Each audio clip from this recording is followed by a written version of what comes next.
Hello and welcome to another one-on-one program. Our guest is General Secretary of the Congress of Trade Unions and Staff Associations of Barbados. He's a current columnist, former educator, and a man on a mission. Mr. Peiza, welcome to One-on-One. Thank you for having me. You're most welcome. The first question that I want to ask for many of the young people watching and some of the older folks as well, exactly what is CTUSAB? That question is, I believe, the easiest question of them all. The Congress of Trade Unions and Staff Associations of Barbados is virtually the umbrella body of trade unions in Barbados.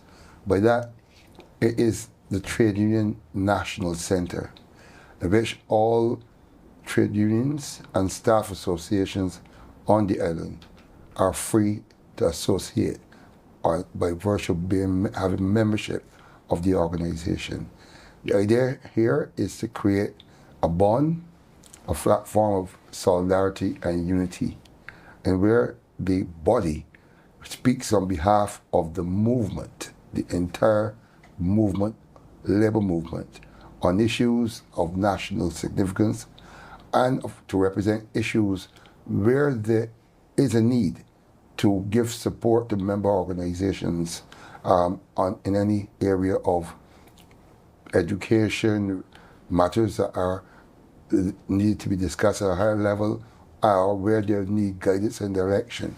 But the important thing to understand that the Congress as an umbrella body is able to speak to national policies. In other words, we are part then of the social partnership, that mechanism which was built out in Barbados after the 1990s and the whole question of the problems of the day. And that body, which includes the government of the day and the private sector association along with labor, are able to sit down and to address those issues of significance to the development of Barbados. So we see ourselves as part of the governance, so that we do not address, I want to say, individual issues where people want specific grievances handled and stuff like that, but we address more or less macro issues. But while I'm saying that, at the same time, if there is a dispute that has some universality about it, in other words, that it impacts on labor across the system, is at that point that the labor movement sits together with all its constituents and try to devise strategies or to look objectively as to how to address these matters in the interest of the working force and society. Because one must understand that the Congress of Trade Unions is a civil society organization. So we represent the masses, but we do have a specific mandate of trying to ensure that the rights, the fundamental rights and of workers, the fundamental human rights of people, and the freedoms that we have embodied in our Constitution, that we have a stake in ensuring and protecting the interests and the welfare of workers and the people of Barbados. Mm-hmm. I'm glad that you've set that preface for the start of the interview. But I want to ask, in 2024 Barbados, why would an organization like CTUSAB still be relevant, especially for young employees, young people entering the workforce? It is about representing the interests of workers and the people of Barbados. So it will always have a place in the Barbadian development, because we are looking to see how we can advance our country, but we also have to ensure that people who are at the center, that their rights, their entitlements, their freedoms, whatever those things that are embodied to get sure that people are part and parcel of the process, that those persons have a voice. Now, to put it in a very simple way, trade unions have always been the agents of lobbying for change. They are also influencers. In other words, we have to ensure that the parliamentarians, when they go in parliament, don't make laws that are draconian or that are against the best interests of the working class people of Barbados. But we also want to ensure that we are part of the decision making by being able to, as I said, influence the changes that will come about in our society.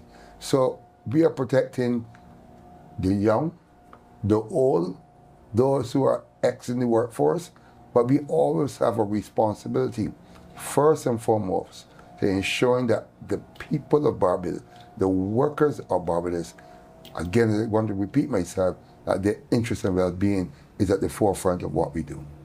Since becoming General Secretary of CTUSAB from 2002, what has been the glue that kept you consistent with the leadership of the organization?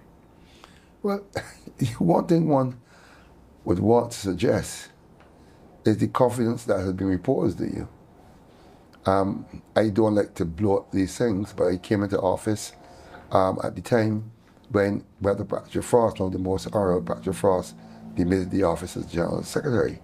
And I always recalled the occasion on which the election was being held to fill the post of General Secretary.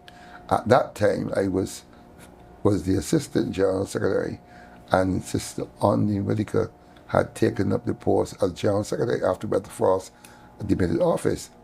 And when the election was summoned, and on the day of election, I seriously did not have any intention of being the General Secretary. And I recall raising, when I was nominated, I raised my hand to decline the nomination, and I felt a hard thump in my side, inflicted by Brother Hartley Reid, and said, "Take your hand down." And, and from that day, I have not been challenged by anybody for the post of General Secretary, because in their wisdom, I would have to conclude, I have been doing the type of job that was worthy of their continual support. And I'm very grateful that I have been able to demonstrate to the members that I am befitting of their confidence in terms of the level of leadership and management I've given to the organization over the years. What is general interest like of unions in terms of membership where CTUSAB is concerned? Well, at this stage, CTUSAB has 9 member organizations. And as you know, there's not a whole lot more on the fringes. I mean, we have the Association of Public Primary School Principals. They were associated with the Congress. Also, the Barbados Association of Principal of Public Secondary Schools, they were involved. The Barbados Secretaries Union, and of course the Barbados Workers Union. Those 4 were former members of the Congress, but over time they have removed themselves for whatever reasons that they may wish to share. I cannot speak for them, but the market in terms of the number of unions left outside the Unity Trade Union, which has never shown an interest in the Congress. We don't have many others, but there are small groupings, like WIGAT, that's the University Teachers Union, and we have probably the Barbados, the Journalists Association, the BAJ, I think it's the correct name for it, and those other smaller groupings, the Fisher Folk, we would really encourage them all to join as part of this organization, because don't forget, it's the Congress of Trade Unions and Staff Associations of Barbados. But the important thing is to understand what the Congress is all about. And if we are all speaking about solidarity, we're speaking about unity, and we're talking about Labour speaking with one voice, then I think it's important that those who are out of the movement of the group at the moment, so to speak, the grouping, or those who are on the fringes, should consider either those who want to return, be a part of, and those who have not yet joined to do so, because we need to have that bond so we can ably and readily represent the cause of labour in a very, very solid way as a core group of organizations under the head of the umbrella of the Congress of Trade Unions. For those who may be concerned about political allegiance of CTUSAB or any of the other unions, what would you say to those who may have those concerns? An interesting question. I have not seen in my time, from the time the Congress was established to now, that it has any political or partisan interests. It is difficult for that to happen in the Congress because then it would not be suggesting to the public that it is true to its own cause, because we're not here to be partisan.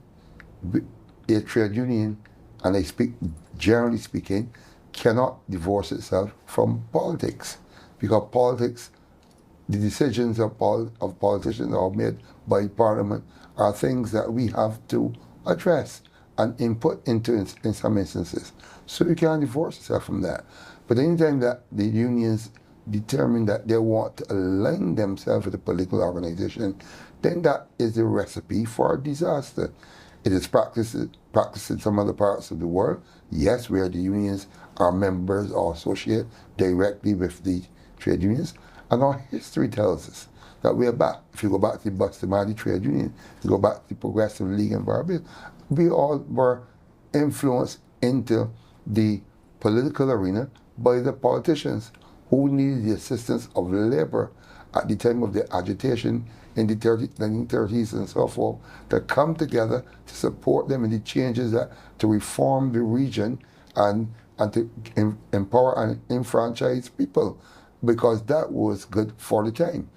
Even as we speak, politicians might want to get support of labor unions directly, but that has to be taken with a pinch of salt, because who is the piper, they say, calls the tune.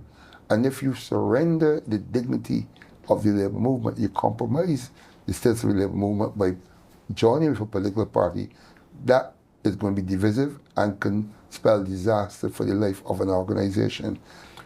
Since 2002 until now, 2024, obviously you would have seen various governments come to power and other administrations fall.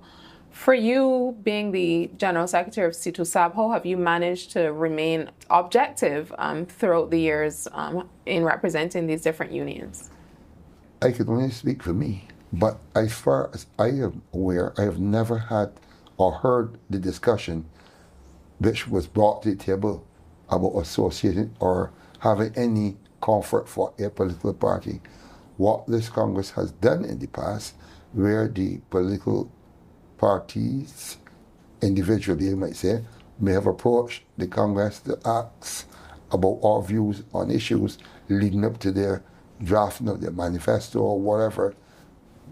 Obviously, Labour will speak to what it matters of interest it has, but we have never joined hands to hands and saying, okay, we're with you, and we will see how we can build a local relationship in that way. So our view is that political parties will come and go in terms of the political governance of the country, but Labour responsibility is to have a voice to ensure that whoever takes the realm of government understands that we are not for sale.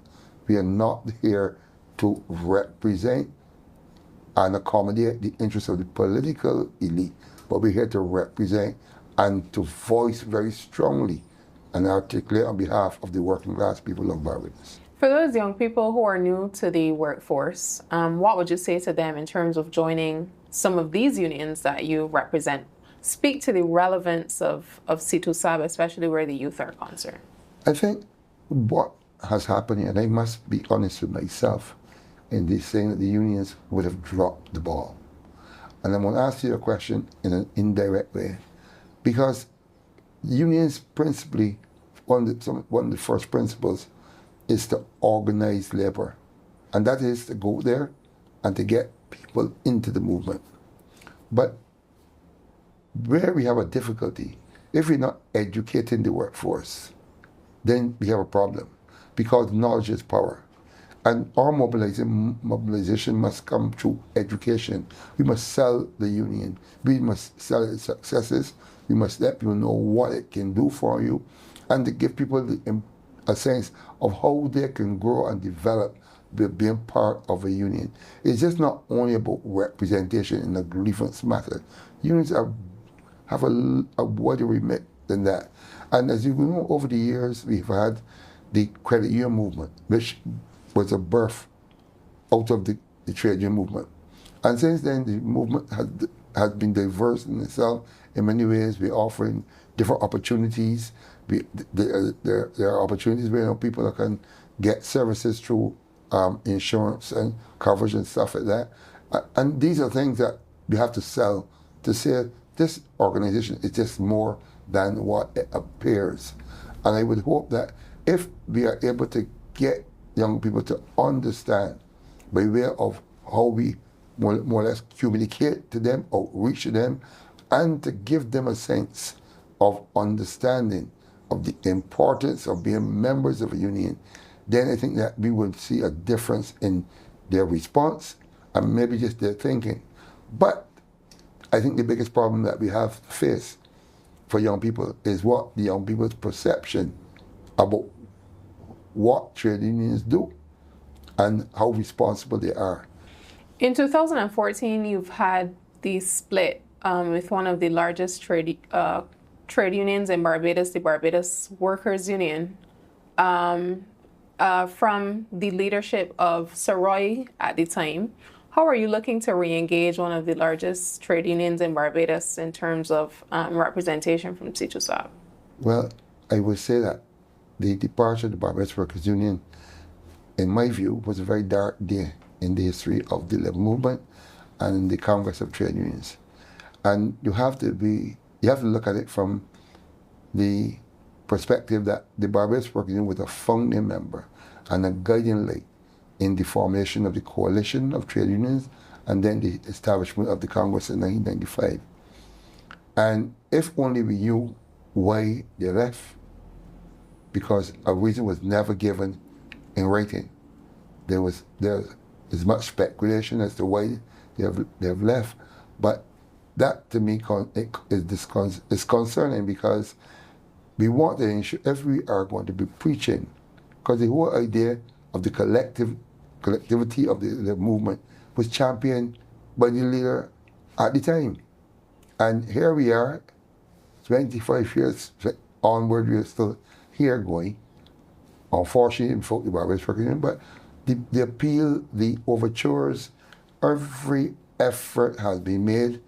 And unfortunately, a lot of the retort that we've heard from the leadership of the Barbados Workers Union, which I'm not saying that anything that has not been said publicly, doesn't give us any sense that there is any intention to return to the umbrella in any recent time, or anytime soon, I should say.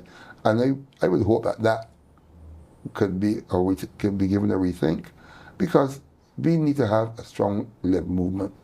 And what makes, to me, a mockery of it, there are meetings of the social partnership, and at the meeting of the social partnership and the subcommittee of social partnership, at the table is the Barbados Workers Union, CTUSAB, and other unions.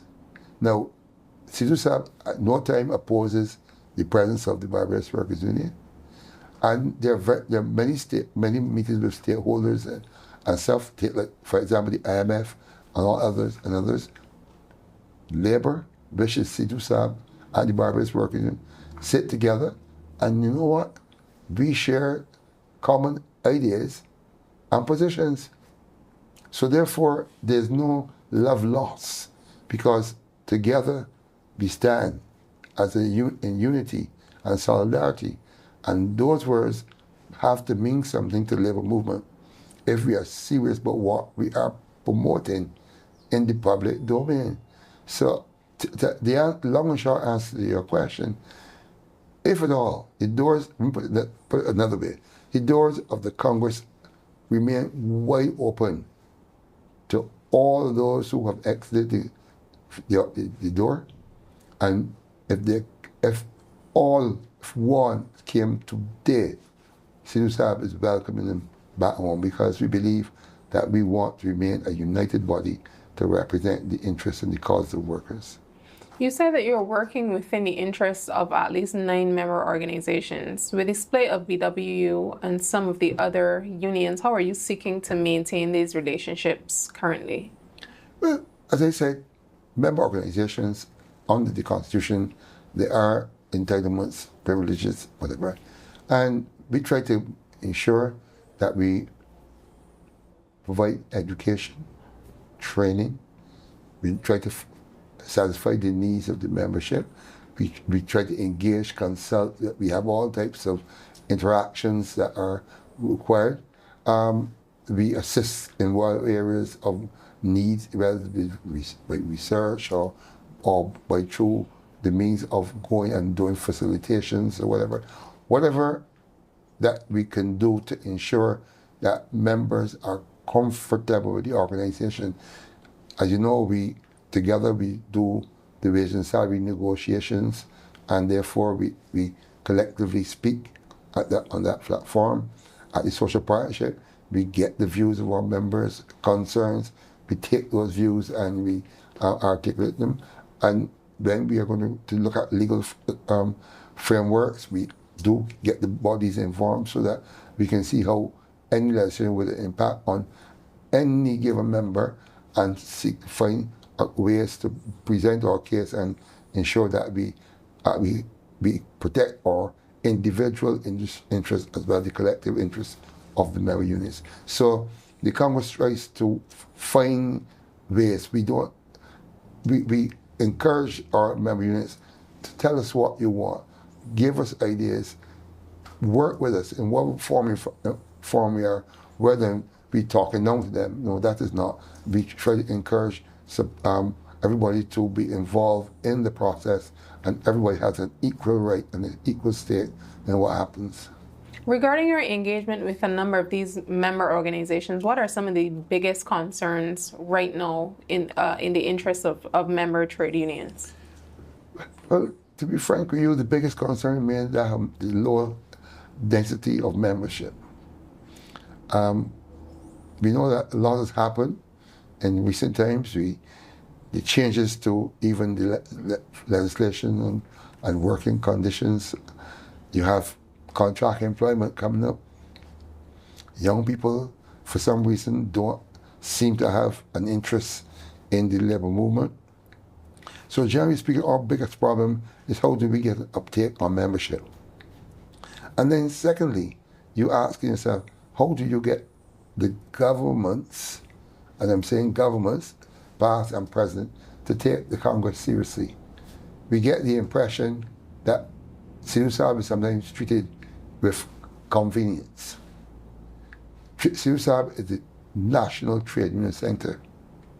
And the Congress, the public of Barbados knows this.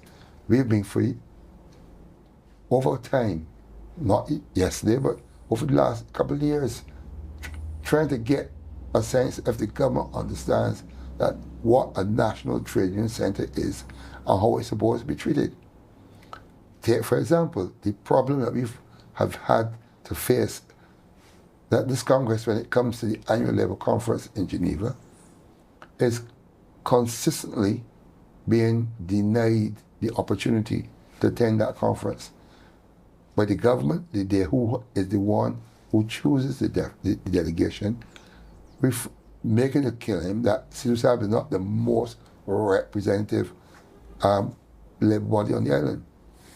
Now, a Congress, for persons who are not aware, is made up of trade unions and staff associations. This is what the ILO has put out there, and it supports national trade union centers. A union obviously is a unit. Some of them have divisions, but a union cannot supersede a national trade union center. But CTUSAB has found itself where the government does not treat it in the appropriate way that one would expect. And herein lies the problem. And it goes further than that. CTUSAB had joined the Caribbean Congress of Labour. And it's almost a decade now. And having joined the Caribbean Congress of Labour, which also speaks to national centres, when it joined the Caribbean Congress of Labour and was invited to its very first meeting in Antigua, it was kicked out unceremoniously. And you know how it was kicked out? By delegations from Barbados. The Barbados Workers Union and the National Union of Public Workers led a challenge, a serious challenge, to CTUSAB be a member of the Caribbean Congress of Labour. And it was unceremoniously, membership was revoked. We've come to the end of the first half of this 101 program with our very special guest, Mr. Dennis de Peiza, General Secretary of CTUSAB, the Congress of Trade Unions and Staff Associations of Barbados. We'll be right back. Hello everybody, my name is Rodney Innes. I'm Inspector of Police. I am the Communications and Public Affairs Officer for the Barbados Police Service, and I'm performing two roles. I'm also the Traffic Management Officer for the Barbados Police Service and had responsibility in coordinating the traffic management plan for Cricket World Cup 2024 right here in Barbados. It's a lot of work. I know we can do it together. I'm very excited about the World Cup being here, and I want to encourage all you drivers, whether you are coming as a spectator, whether you have business to do at Kensington Oval, or if you're just even passing by. I want us to do this together. I want us to listen out to the PSA's announcements. I want you to understand that if you're coming, you should take the park and ride buses and shuttles. I want you to play your part. I want to reassure you that we're going to have a safe Cricket World Cup 2024 in the region of the West Indies, and particularly here in Barbados. I am rooting for the West Indies, and I'm hoping that after all the hard work that we in the Barbados Police Service and the Barbados Defence Force and all the security personnel have done, that we end up with a big smile on our face celebrating West Indies' victory.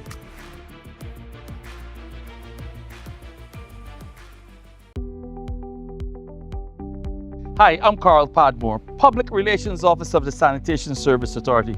Before that, I was a teacher at the Alexandra School. What has fascinated me about Speightstown is the architecture, the friendliness of the people, the rich history. But what disturbs me is when I see people dumping illegally. Listen, we want to encourage you to make use of bins provided. A clean country starts with me. A clean country starts with you.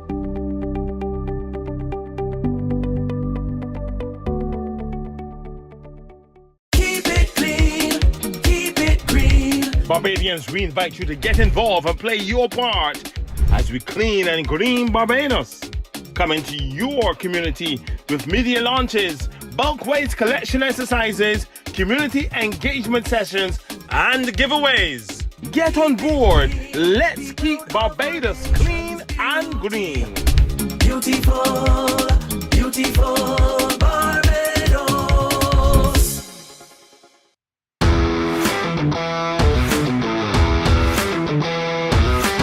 Hi, I'm Wilfred Abrams, the Minister of Home Affairs.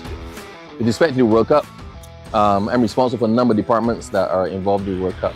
That's fire, immigration, DEM, rapid response, all those sort of things.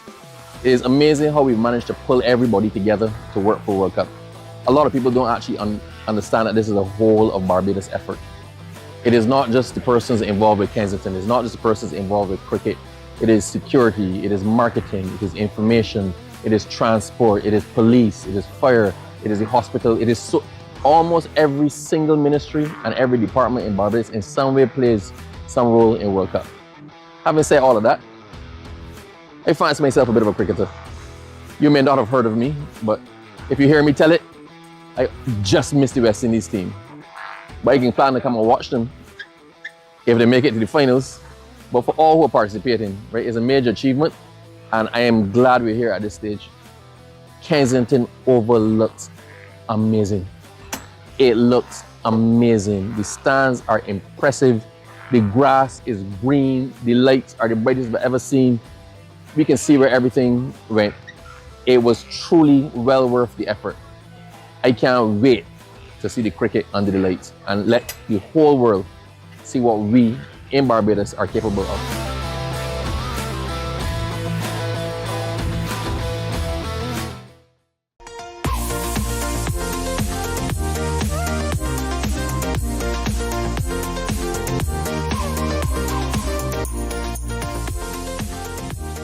We're back for this very special edition of One-on-One with General Secretary of CTUSAB, Mr. Dennis de Peiza. Mr. de Peiza, what are some of the hardest lessons that you've learned as General Secretary of CTUSAB? You've put me in a real position to choose, but there are many lessons that one has learned. And the hardest one you can learn in any situation is how best not to lose confidence in people and systems. I referred earlier to what took place in Antigua when the Congress was unceremoniously thrown out of the Caribbean Congress of Labour, having been previously accepted here in Barbados in a meeting in which we were invited and we provided all the credentials and was embraced and applauded as a new member, and having paid your dues to see what the regional body did. And I'm still trying to wrap my head around the justification of their actions. That was really hard because you're talking about regionalism. And when we go back and we look at the Federation, for example, you don't understand why that did not work. And the one from then, that storyline that we had, and now we saw where the behavior of the region to another national trade union center, you ask yourself, how serious are we? And that lesson has stood with me. And then on top of that is in your internal, because we have over the years that we've been together as a coalition in the Congress, continue to push the agenda of, I said, solidarity and unification. We continue to speak, and the Congress motto is, simply as we say, all about speaking with one voice. And it leads us in that direction. And you wonder why it is that when we all believe in something, and that thing is the representation of our people, seeking to ensure that labor's interest is addressed and protected, why is it that we find it convenient to move away from the core and follow other interests? So you ask yourself the question, why are we here? Are individuals here to promote their individual interests? Is it about self-interest? Is it about me, what I can get out of it? Or are you truly committed to the cause? Now, this Congress has had a strong commitment from most. As I said earlier, in any situation, you have times when there will be deviations. But what I'm hurt about, really, is that when you are sitting feeling that all is well, then you suddenly wake up to the reality that there are those who have hidden agendas. And that cannot speak well when you are in a unit and persons find reasons based on, in my view, selfishness. I remember one evening in a particular situation which developed where the chairman was abused by a member. And because that member organization could not, as one say, could get its own way, for lack of other words, that member organization decided, I'm done with that. But that member organization could not say to anybody that the Congress never supported it to the hill, got everything it asked for. But when people want to, for whatever reasons, create a problem or fracas to satisfy their own whims and fancies, these things happen. So I'm sometimes taken back, I said, as to why some of us really attempt to give an impression rather than being truthful and honest and committed to what they really should be. And that is the thing that we speak about, the unification, the solidarity, and the representation of our membership. Despite these obstacles, Mr. De Peiza, I'm sure you've had some very proud moments over the years. How would you say being involved in this particular movement since 2002 has transformed your life for the better? If you're talking about from a personal basis, as I said at the very beginning, one has to understand that there's something called development that comes with being associated or being part of an organization like this. And with that, assuming leadership in any or a leadership role means that you have to be equipped with a number of skills, the knowledge, the expertise. Those things are important for you to be able to be effective in the particular role. And I believe that I have benefited tremendously. When I first joined the Barbados Student Teachers when it was actually formed under John Comrade, I recall the countless nights and days spent not even going home at the BUT because John Comrade understood that the cadre of young people who he held in his arms at the time, that he had to find a way to educate, uplift them, made sure that they were prepared for the task at hand. And I recall when we had the Outlook magazine, and we all of us did every aspect from photography. We went to the nation and obviously trained in how to not only to write up, pace up, all the skills that were there. I'm just going to show you. So it gave you a sense of, look, this is not only about just coming and talking. There are things that you have to know and be able to deliver on. So that was one part of it. But moving through the ranks of it, during my studies over time, I was able to go to Jamaica State University, George Meany University, for example, George Meany Level College, and University of Baltimore, and studying the business of industrial relations, and by extension, some human resource management. Now, these are important to what you're doing here, and being involved in public administration, you have to have unhorned skills.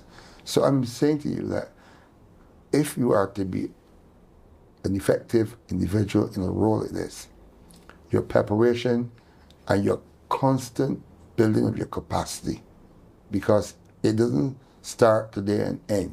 You have to be on top of your game. So your research, you're constantly being on top of things in relation to how you are able to address particular matters. You have to know your negotiation skills down pat and stuff. These are important. So I believe that I have benefited tremendously from that. And they given the opportunity to be able to relate to different organizations across the region and around the world and interface and to discuss some very serious international topics, not only of a national nature or parochial nature, but you go at the highest level.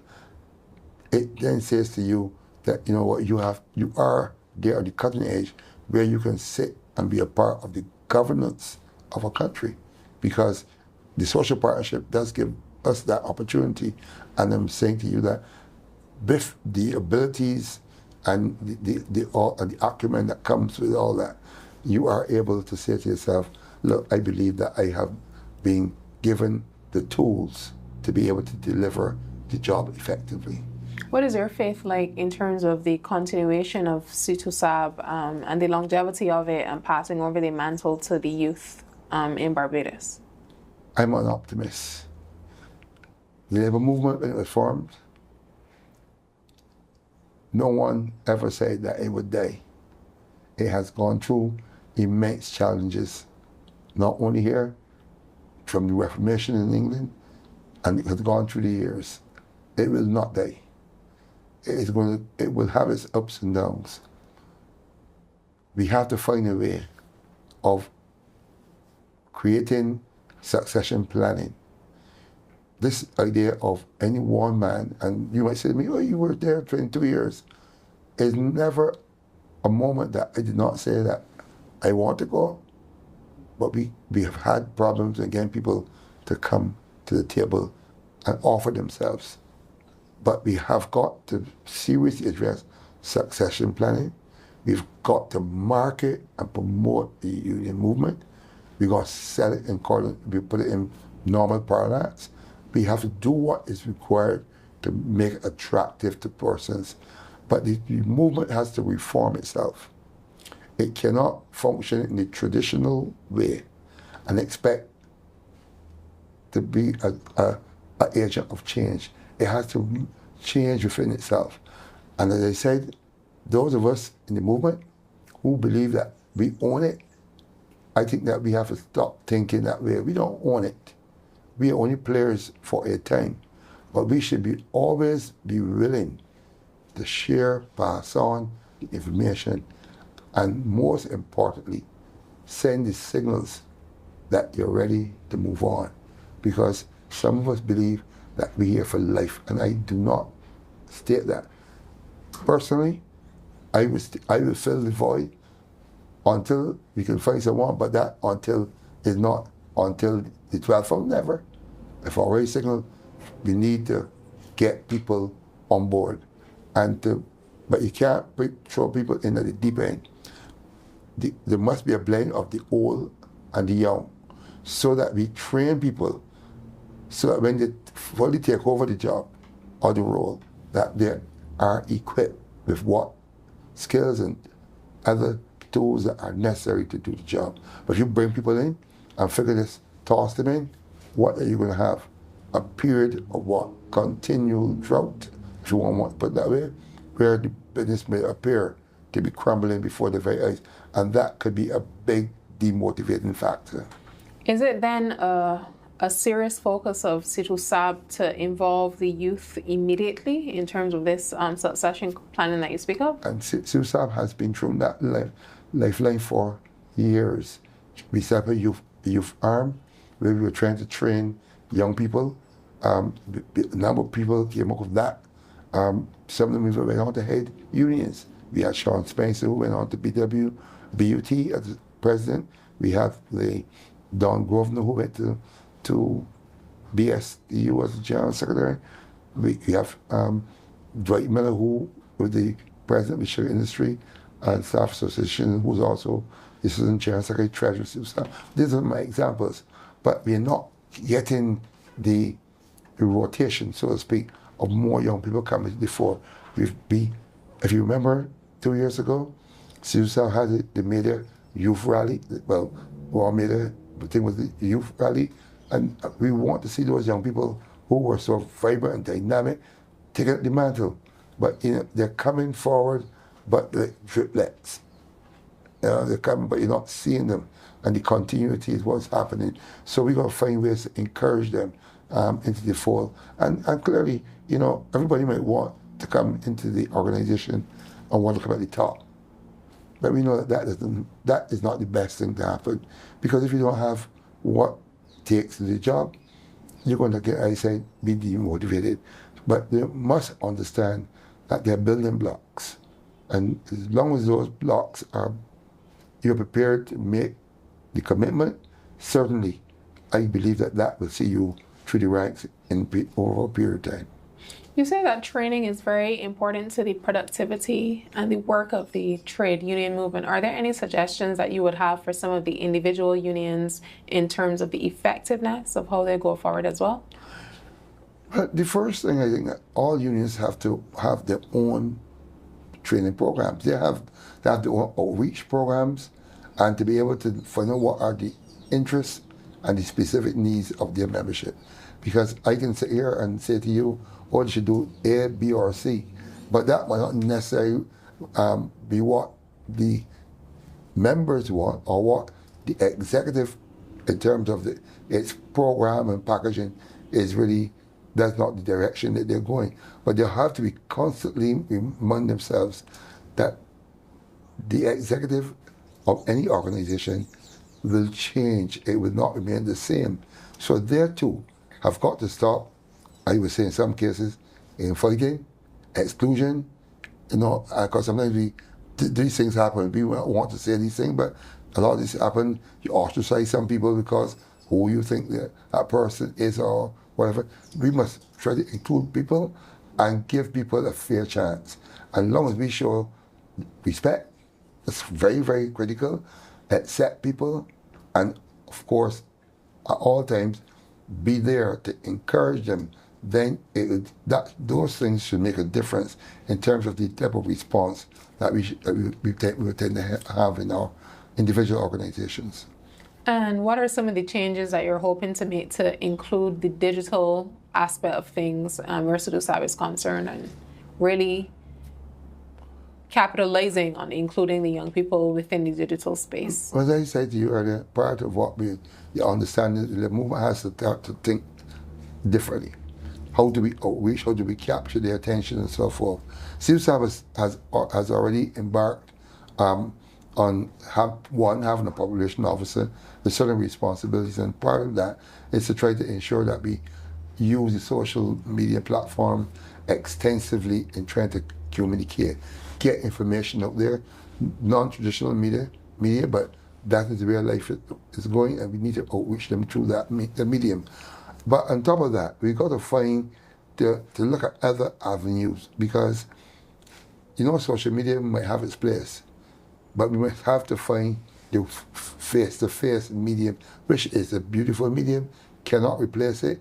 We have to get out there in the walls of the various institutions, departments, schools, whatever, and effectively deliver programs that will give people information and to get people to give a level of understanding of what the movement is. So although you are focusing on the social media as part of it, it is going to be a big part, but we have to look at all ways that are possible that we can try to get people to get a feel for what the labor movement is offering and why they should be a part of it. And what's your vision like for CTUSAB currently for the next year, the next 5 years? What do you hope to see in terms of reformulation of the organization? I always believe that the National Center is the most powerful medium in terms of trying to ensure that we all are singing from the same page. What I'm trying to suggest to you, all of our member organizations have their own autonomy. They have their own mandates. But what we must be able to get everybody to realize, that we will go nowhere fast if we do not have togetherness. We must put aside what I would call differences, because differences will come and differences will go. But we have to be true to ourselves. If we want the organization to maintain its strength, character, and to advance, then we all must commit to doing what it takes to keep it going and to help it to maintain its focus. If we are torn at the core, then we are the only persons to blame for the retardation of the organization.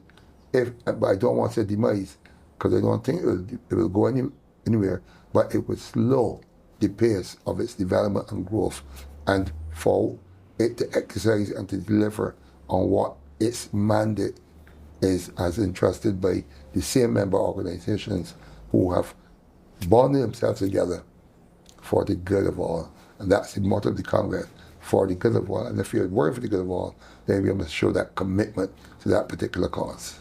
You've mentioned some of your challenges, Mr. Peiza, over the years, but clearly what are some of your proudest moments since taking up this post? Well, the greatest thing I can reflect on, and I never thought in my being a trade unionist, I never really gave it a consideration, that I would have been given the opportunity to be selected as the workers' delegate to the annual Labour Conference of the ILO in Geneva, and to be able to speak on the behalf of the workers of Barbados and addressing the ILC. I mean, there could be no prouder moment than to be able to address the world and at that level. And I thought that, to me, was a glowing tribute to my hard work and dedication to the movement over the time I've been involved. Would you also say that you're operating within your purpose where your life is concerned? Well, from my school days, they always said to me that you are a leader, that was the sort of a champion title that was given to me. And I always have been involved in organizations. I've been heavily involved in sports and sports management, doing things at the national level. And as I said, the union movement has been part of my heart. The credit union has been part of my heart. So I've been always in these institutions that are mass-based and are doing things at the national level and beyond. And I believe that in your might sometimes you might want to do one thing, but the opportunity comes and sets the tone for what happens. And I'll say this to you, in all those things that I have been involved with, I have never been the one pushing myself and saying, I want to be this, I want to be that. People have determined, you are going to be this, you're going to be that. And it happened in the trade union movement from the very beginning. And I always remember at the Barbados Union of Teachers when it started, I never planned to be anything but a shop steward. But I was told, no, you're going to sit on the executive. And for a few years, I was like listening and learning. Because I remember late Carol Springer, who died, said to me, you are president material. I never envisioned thinking about President Beauty. Why I ended up being the publishing officer, the general secretary, and the president.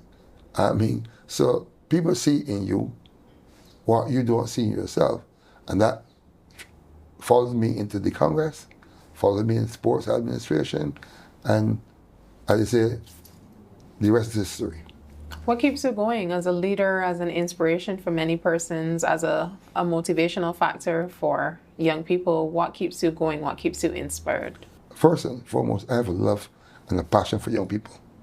And that has always been, that's my life as a teacher. Youth and youth development, everybody would know in sports, I've gone that way. But I have this passion of service. And I would forego many other opportunities to commit to country and the service of institutions in Barbados. Because I believe that anytime a person can give and give unstintedly to their country, those persons should be treated fairly and respected for their contributions. That don't always happen in this country. We're not always as fair as we would want to be. And I'm not blowing a trumpet for any recognition or anything. But I'm saying that my passion came out of what people felt that I had something to offer, and they reposed confidence in me. And not only confidence, support. Because all through the organization I've gone, people have supported me to the hill because of their belief that I consistently deliver and without fear or favor. Powerful. Thank you so much for your time, Mr. Peiza. We've come to the end of another episode of One on One. From my producer and I'm Michron Robinson.